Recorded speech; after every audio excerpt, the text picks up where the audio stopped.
Hello, and welcome to episode 255 of the Quiet and Strong podcast.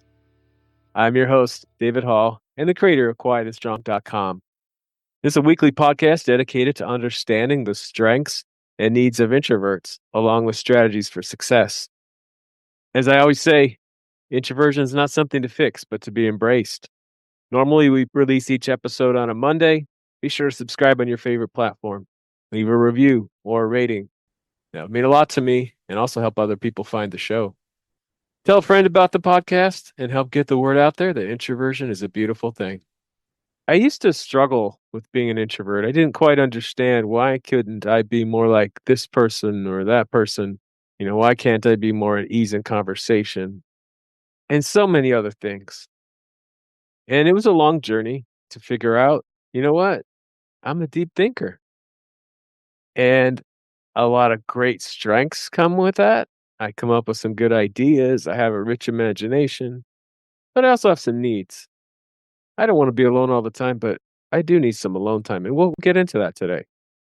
And as I'm figuring out that I'm an introvert, I'm also struggling with my time management, my productivity.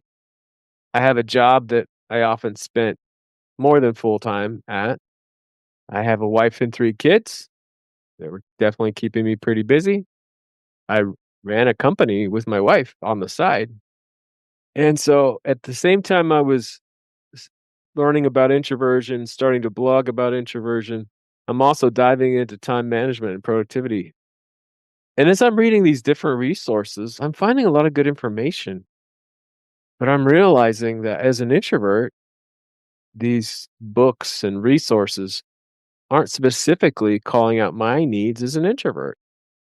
And as we'll talk about today, if you want to learn how to get better at something, one way can be to learn, if you're an introvert, learn from fellow introverts, whether that be time management, like we're going to talk about today, leadership, networking, public speaking.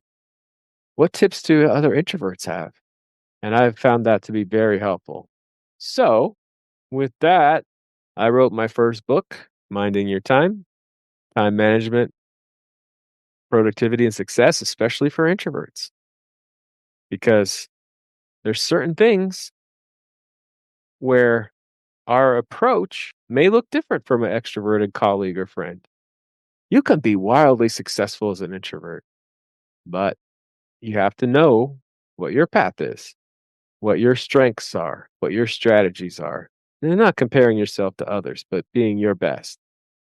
So today, we're going to take a little walk through the book, all about how to mind your time and really be productive.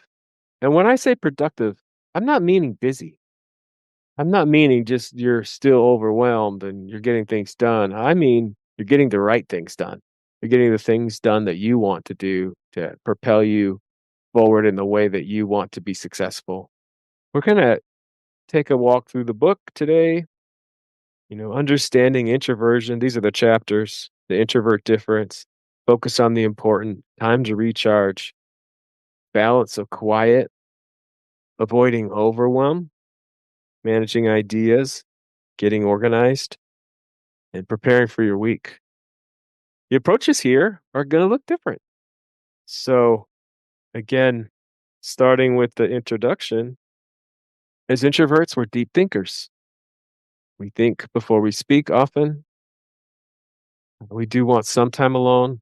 On this show, we regularly bust the myth that introverts don't like people, because we absolutely do. We just may want people in different settings and different doses than our extroverted friends might. With that, we also do need some time to do a few different things. We want to spend time with family and friends. We like to collaborate with coworkers. But here's some areas where we do want some time alone. So again, I'm going to read a few parts of the book today. Time to clear your mind.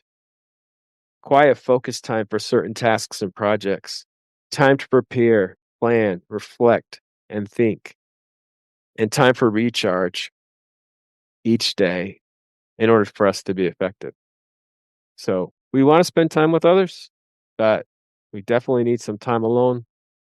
And The recharge aspect is very, but it's not the whole reason we need to be alone. Okay. As I just read, we need time to think. We need time to focus. We need time to plan. And we do better when we have some time alone for these kinds of things. And of course, we're going to get into knowing what drains you and then finding ways that you best recharge. So, the second chapter is understanding introversion. You know, the name of this show, Quiet and Strong, let me just give you a brief story of where it came from. So, I used to be quiet and shy when I didn't understand my introversion. But understanding things like, oh, I'm a deep thinker, I'm going to think and then speak. I may talk a lot, but I may never share as much as my extroverted friend does. Just it's natural. And so I'm at a 3-day workshop on strengths. And I think I'm talking a lot to the group at my table. I think I'm participating a lot. And it was a great workshop. I learned a lot about strengths. And, learning about strengths has definitely been one of the big light bulb moments for me as far as understanding myself. And the facilitator took me aside at the end of these 3 days, and she was giving me a compliment. She said, "You are quiet and strong. And when you talk, people listen." And I can't be taken back by the quiet part because I didn't think during this workshop I was quiet. But again, it's relative. I am speaking as much as I want to, but I am going to spend more time thinking and less time speaking. But that was a powerful compliment that she gave me, and hence I named the show that.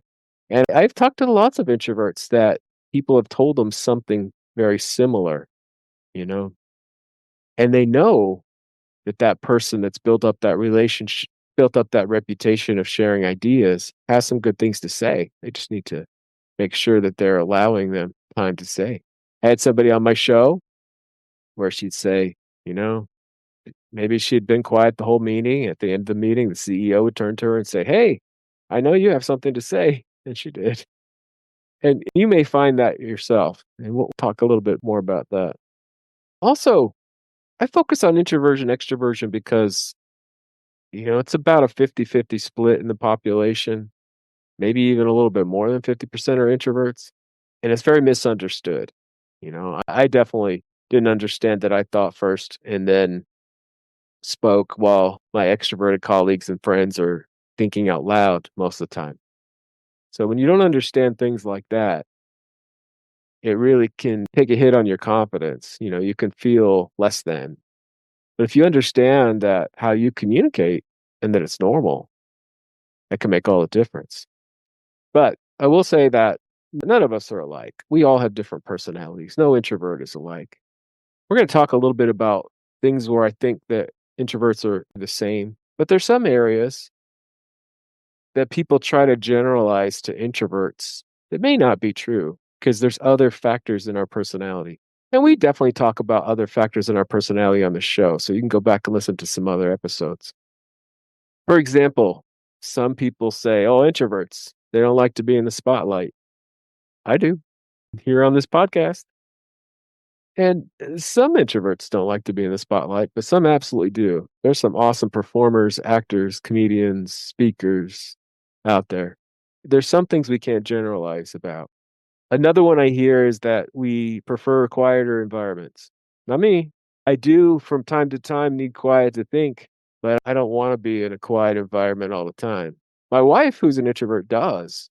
So, like, I may be listening to music while I'm working and she wants quiet. So again, we're all different in a few different ways, but I've come up with 6 ways that introverts and extroverts are different. I have a nice little chart here I'm going to go over. So, introverts naturally spend more time in their inner world of ideas. Extroverts spend more time focused on the outer world around them. Now again, everybody does both. I definitely pay attention to what's going on around me. But my extroverted friend is gonna spend less time tuned inward to their thoughts and their inner world. As I was already saying, we think first and then we speak. It's natural. It's not a matter of self-censoring, thinking before speaking. It's just that's what we do. We let our wheels spin and think, put ideas together, and then share what we think is most important. And extroverts, they speak in order to think most of the time. Again, they turn inward too. They're going to be more likely to talk out ideas. Now, does that mean I never talk out? Sometimes I do, but a lot of times I'm thinking inside and having a brainstorming session with myself. Whereas extroverts like to have the back and forth and conversation and form their ideas that way. Introverts may prefer communication in writing rather than speaking. You can take time to think, compose that great email. Extroverts may prefer to communicate in speaking rather than writing. Introverts may be drained by social interaction, but engaged by time alone. And again, you got to know what drains you. So, and also, all people don't drain me. There's people that I can spend some quality time with and really recharge with their energy, with our energy together. But I might enjoy being in a big crowd at a loud party, but it definitely could be draining. I recorded a great podcast this week and great conversation. I enjoyed it. But at the end, I needed to recharge. I needed to go and switch off for a bit and reclaim my energy, even though I enjoyed the experience. So, extroverts may be energized by social interaction, but may feel restless when experiencing excessive isolation.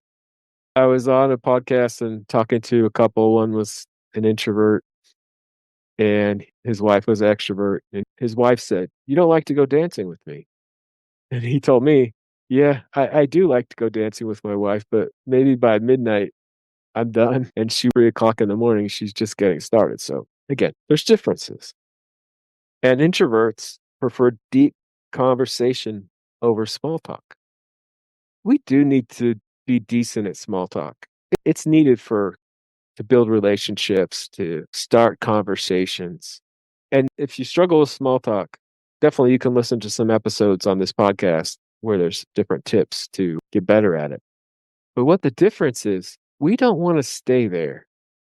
We don't want to have a really long small talk conversation. We want to get to deeper stuff, stuff that's really important to us. So we love to talk. We just don't like to small talk endlessly. That's a big difference. It's not that we don't want to talk, because we do. We have a lot to say because we're always thinking. But we don't want to get in a loop of just talking about the weather for hours. And extroverts, in general, they like most types of conversation, which is good. They like the small talk, they like the deep talk. It's all good. Again, introverts, we just don't like to stay there for a long time. Another thing is a difference. Introverts usually prefer a close circle of friends, and extroverts enjoy having many friends and acquaintances. So, again, we need people, we like people. We just often, as introverts, want deeper conversations. We want to sometimes even skip the small talk and go right into the good stuff. And extroverts have lots of friends often, which is, and there's not a good or bad. Sometimes if you have a tight circle of friends, you may be made to feel like something's wrong with you. You should have more friends, but that's like, are you happy? What makes you happy? If you aren't satisfied with your life, there's things to do. And that's part of listening to this podcast. There's things to do to get what you want out of life, but you have to start with what are my strengths? What are my needs?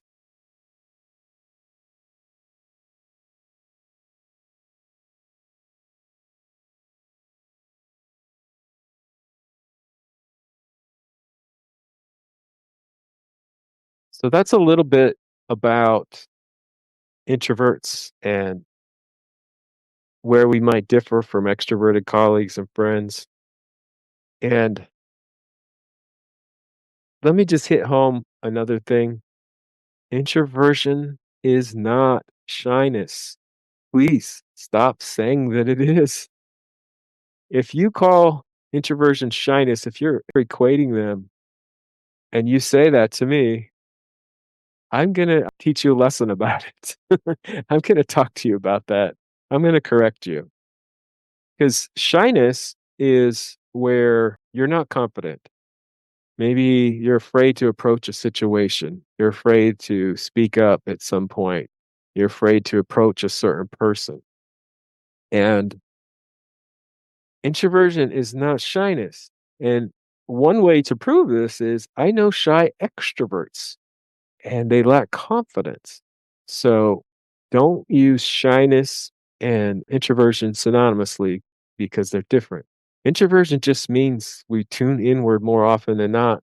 We're deep thinkers. We probably have great imaginations. I know some really loud and outspoken introverts, but they're deep thinkers. So if you hear someone saying that introverts are shy or all shy, correct it. Let them know. No, that's not the case. Now, if you are shy, whether you're introvert or extrovert, there's things that you can do to gain confidence. Part of it is getting to know yourself, getting to know your personality. For me, oh, I'm a deep thinker. That's a good thing. I have a gift.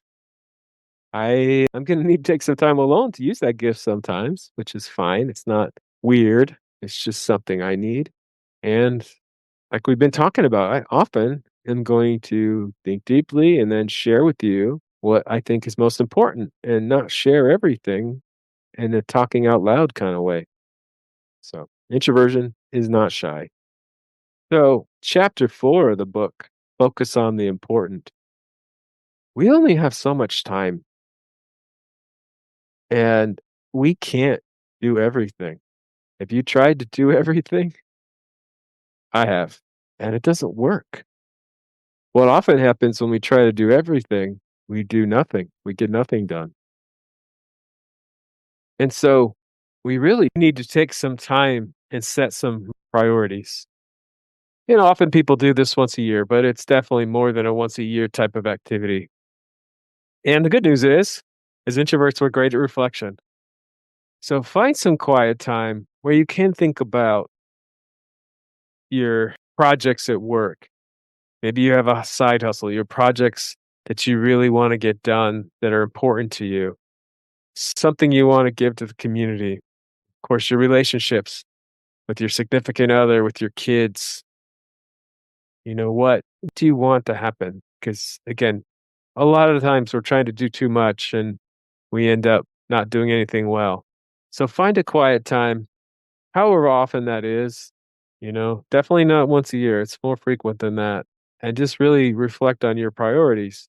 Get them written down so you can look at them. You can look at the things that you thought about that you came up with. Of course, chapter 5 is time to recharge. We do need time to unwind.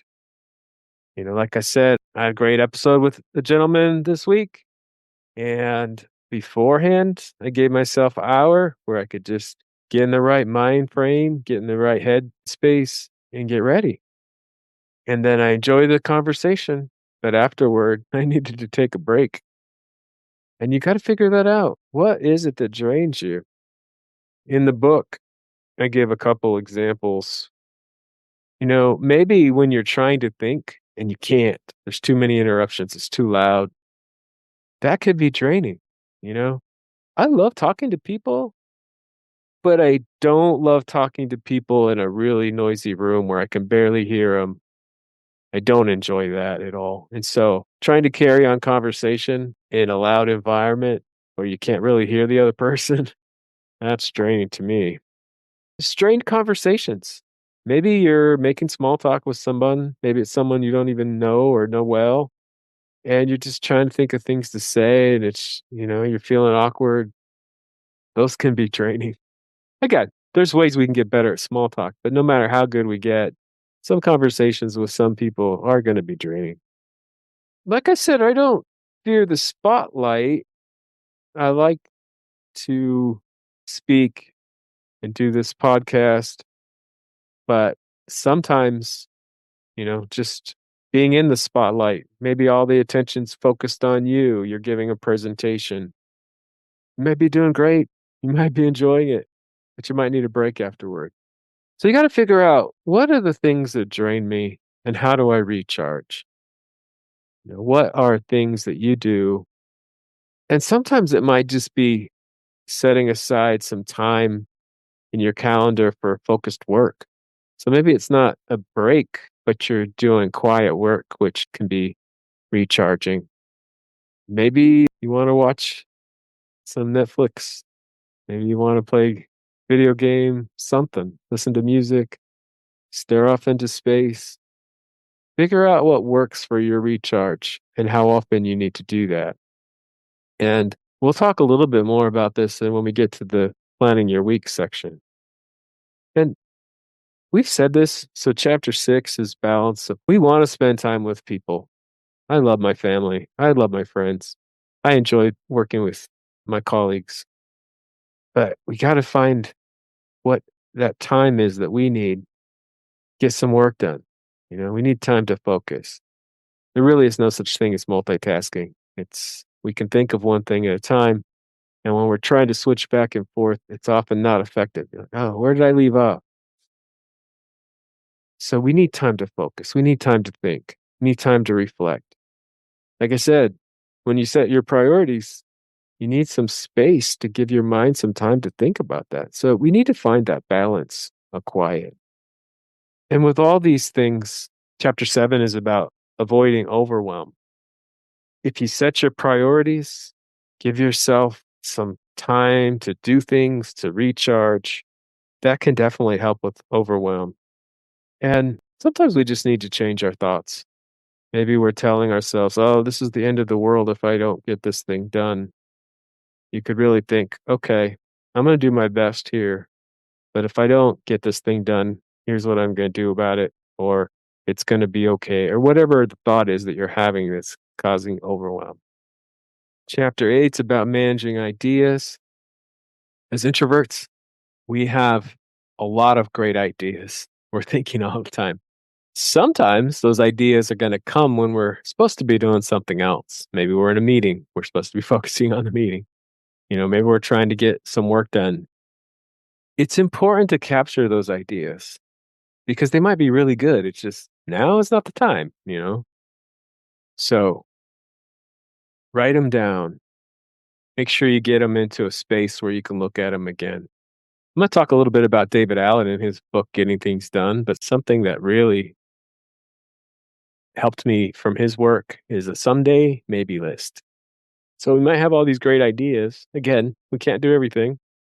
So write that great idea down and then focus on what you're supposed to be doing.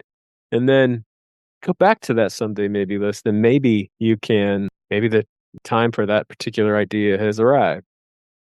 And of course, it's all about getting organized. I do a weekly review.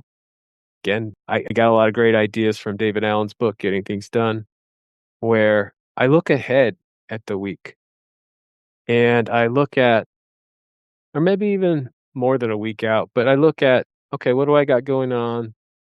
Do I need to plug in some time for recharge here or there? Do I need to make blocks of time for certain projects and block those off? One of the best things I did was I set aside the first 90 minutes of my workday as time to focus. So I blocked it off. So people, unless they ask, can't schedule time with me. And it's never been a problem. No one's ever complained. I've still had plenty of time for meetings and projects, but I really have some time to think and get going on my day in a good way. That's been one of the best things ever. And at the end of the week, I reflect. Okay, how did I do? What did I get done? And what do I need to do next week? And just kind of look at your to-do items, look at the projects you're on, look at the things you want to accomplish, and getting ready for the next week. So at the beginning of the week, I take a look, and at the end of the week, I take a look and reprioritize. Make sure I capture everything that I need to do. And then chapter 11, it's just called Be Strong. So we've talked about some tips, again, from my book, Minding Your Time, Time Management, and Success, especially for introverts. And your path to success, whether it's time management and productivity or leadership, public speaking, networking, building relationships, your path to success as an introvert may look different than an extroverted colleague or friend. And that's great. Be yourself, figure out your strengths, and then figure out what you need. Don't compare yourself to others. Just get better yourself. So get to know yourself. Keep listening to the podcast. I have great guests. Most of them are introverts that have really learned to lean into their introversion or great success in some area.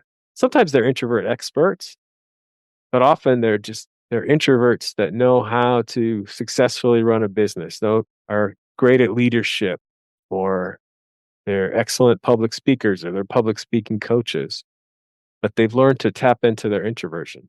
So you can too. Keep listening. I appreciate you. I would love for you to reach out, David at quietandstrong.com, or you can go to the website, quietandstrong.com. There's also a free Type Finder personality quiz on the website. It'll give you a 4-letter Myers-Briggs code. So get to know your introversion, and your great gifts, and be strong.